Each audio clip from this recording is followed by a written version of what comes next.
Hello guys, welcome back to my channel. আজকে আপনাদের দেখাবো গন্ধরাজ চিকেন ফ্রাই বানিয়ে। তো প্রথমে একটা গন্ধরাজ লেবু থেকে সবুজ অংশটুকু বের করে নেব। সাদা অংশটুকু নেওয়া যাবে না, তাহলে কিন্তু তেতো হয়ে যাবে। তাই আমি সবুজ অংশটুকু বের করে নিয়ে এবার সাদা অংশটুকু কেটে নিচ্ছি। আপনারাও আমার মতো করে কেটে নেবেন।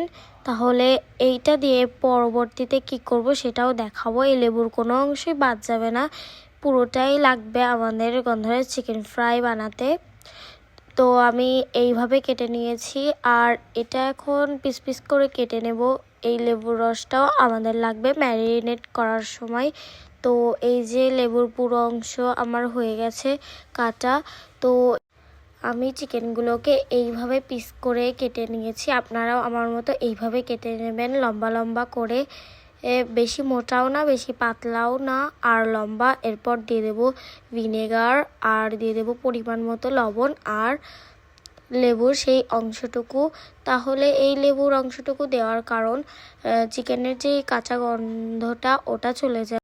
এরপর 1 ঘন্টা মতো চাপা দিয়ে রাখতে হবে। তারপর দিয়ে দেবো আদা বাটা, রসুন বাটা, তারপর লেবুর সাদা অংশ, আর দিয়ে দেবো লেবুর রস।